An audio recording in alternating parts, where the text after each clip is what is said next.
Hello everybody, I'm Simon Ward from the triathloncoach.com, and this weekend we have the very first Outlaw event of 2017, the Outlaw Half at Home Pierpont in Nottingham. And if you're racing, I hope you've got it marked on your calendar and also that you haven't had your head buried in the sand. So, as the official coach, my job is to help people like you have a better race by improving your fitness so that you arrive at race day in peak physical condition. Now, with the best will in the world, there's not much more I can do from this point forward to improve your fitness, and neither can you. But there's an awful lot you can do to make sure that you don't dent the fitness you have by making silly mistakes. And we always see silly mistakes on race day or in the days before, and often it affects performance. So in order to help you avoid those, I'm going to spend the next 10 minutes giving you a few hints and tips that you can put into action for the next few days to get the best performance on Sunday. So here goes. The first thing is, in line with the fact that you can't improve your fitness, is take it easy.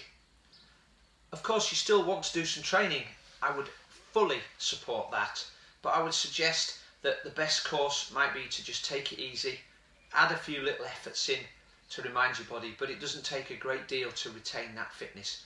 And if you've got lots of energy, then bottle it all up and come out on Sunday morning feeling like a tiger that's just been released from its cage. Lots and lots of energy to smash out on the course. Next point, while you're taking it easy, I usually advocate having a rest day on Friday. Now I know that everybody's different, but there's a good reason why Friday makes perfect sense.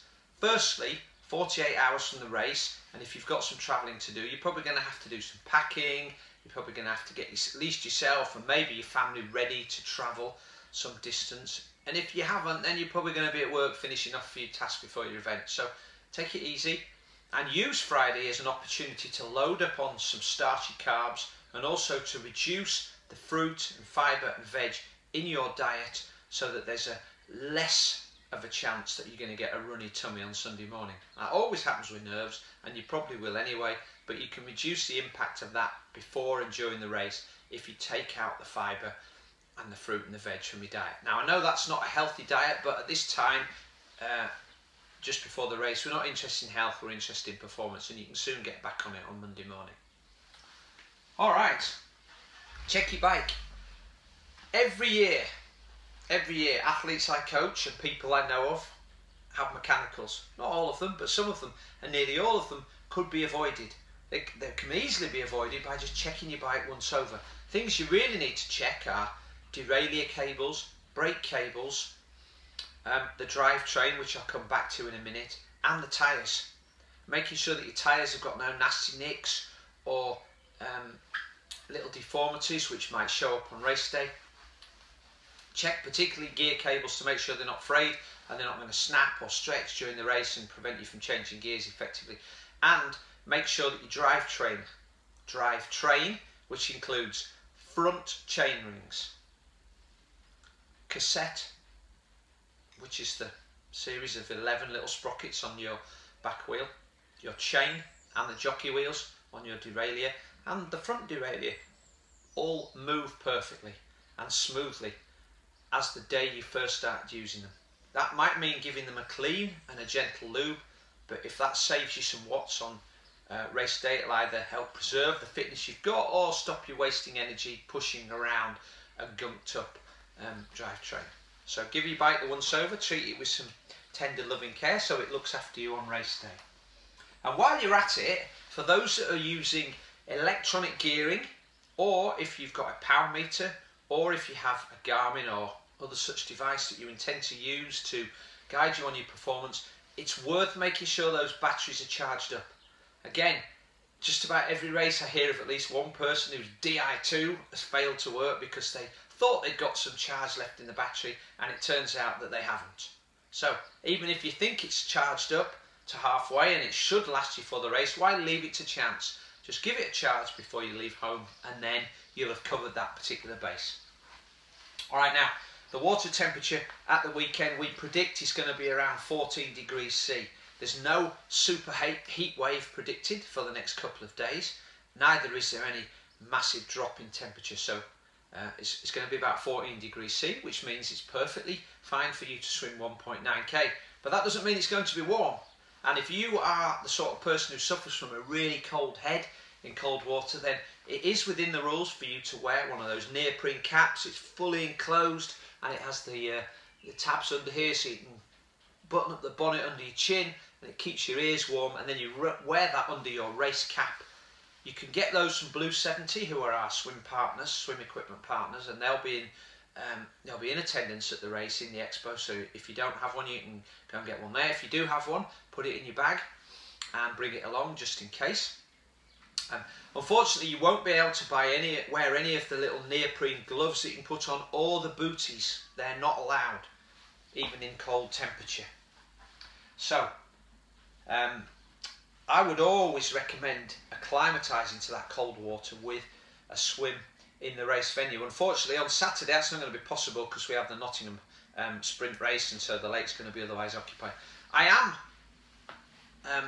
have been told that there's another lake at the National Water Sports Centre that it's possible to use, but you will need to check on the Home Pierpont website and then ring and make a booking so that you can use it on Saturday afternoon. There may also be another lake nearby that you can use, but I'm not entirely sure about that one, so I don't want to give you the wrong information. Or you could go in the lake near where you live before you set off. Okay, so Saturday then, do something, take it nice and easy. If you've been off training for a couple of days, resting, your body might feel a bit sluggish on Saturday morning, so I always recommend doing something on Saturday. Personally, I'd be having a little swim. I'd travel to the venue, I'd get my bike out, I would fit it all together, I'd go for a little ride for 4 or 5 miles, and within that I'd do a few efforts, maybe a couple of 3 to 4 minute efforts at race pace, just to remind my legs what they're supposed to be doing the next day.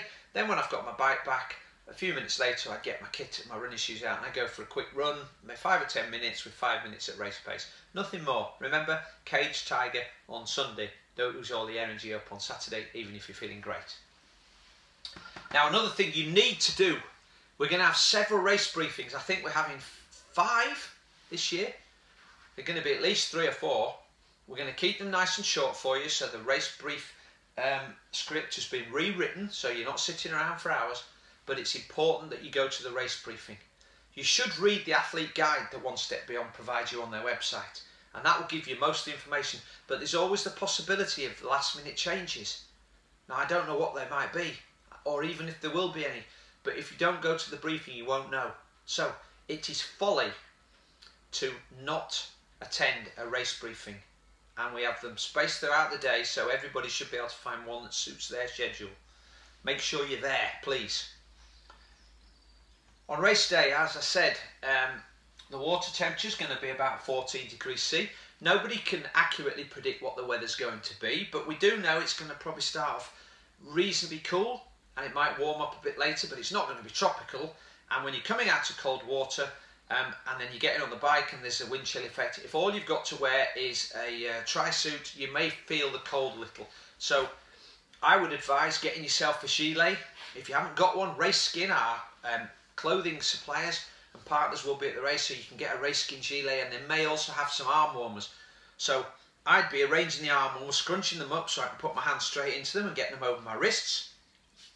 And then I put my gilet on and zip it up quickly, and then I would set off on the bike, and as I'm moving along and it's safe to do so, I would pull the sleeves up just to give me a bit of warmth, and I would ride like that. And I would probably ride like that for the whole of the ride, but at least if you warm up, you can undo the zip or stop and take your gilet off or roll your arm warmers down. Okay, if you don't have them and you're cold, then it's going to be difficult for you to warm up, and that could and probably will affect your race.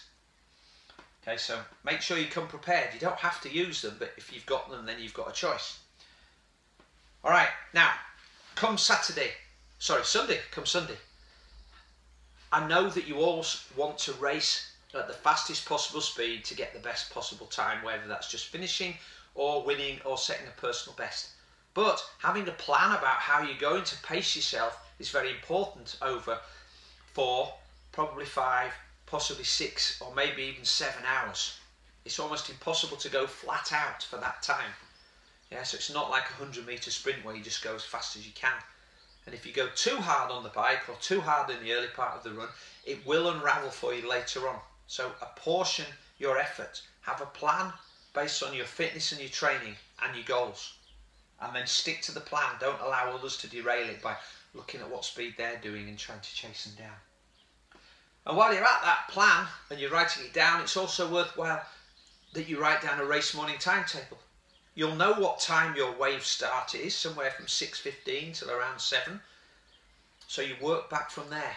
You work out how long you need to walk to the start from where your bike is, and there will be a queue. So you won't just be able to walk the 100 yards to swim start.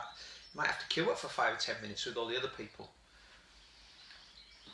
How long will it take you to get your kit together? How long will it take you to get racked in transition? How long will it take you to walk from your car to transition? How long will it take you to get into the car park and park? How long does it take you to drive from your accommodation or your home to Home Pierpont? How long do you need before you set off to get your kit together, to get your bike in the car, to get your personal admin tasks, for want of a better word? How long does it take you to get those done? And when you've done all that work backwards, then you'll know approximately what time you need to be getting up. And that's your race morning timetable. And I've found personally, and with all the athletes I coach, that if you've got one of those and you work through each item on the list, it really helps to push those butterflies and nerves to the back rather than to the front of your mind, because you've got something else to concentrate on. Now, as part of that timetable, I would make sure that I'm arriving early. That's this point here in black, and at the end there you can see 75 minutes. I like to arrive 75 minutes beforehand at the venue. Sure, if I get everything done and I'm sitting around, that's fine. At Home Pierpont, you can go and sit inside if the weather's not too warm. You don't have to be sat outside getting cold. But at least if you're there, the stress levels are low. Remember, this is the biggest field that we've ever had here at Outlaw. We've got the same car parks. There's going to be lots of people turning up to race at the same time as you, and therefore they're going to be turning up at the same time as you, and there may well be a queue to get into the car park, and then you're going to have to walk to the transition where there may well be a queue to get in and get your bike checked and racked. So don't leave it to last minute, because stress levels will go up. Now finally, when you get into transition, as I said, we're going to have lots and lots of bikes there this year. So it's really important that you know where your bike is racked. And when you've found that in relation to a banner or a tree or some part of a non-movable object that you can use as a reference point, you want to make sure you know the exact route from the swim exit to your bike, and then from your bike to the exit from transition 1, and exactly where the mount line is and which direction you're supposed to set off pedalling. And then when you come back into Home Pierpont a few hours later on, where is the dismount line? How do you get to your bike from to your bike racking from that dismount line? Where are your running shoes going to be, and how do you exit T2 to start the run? So arriving early will give you the chance to walk through transition and make sure you're aware of all of these things. Okay, so there's 13 points there.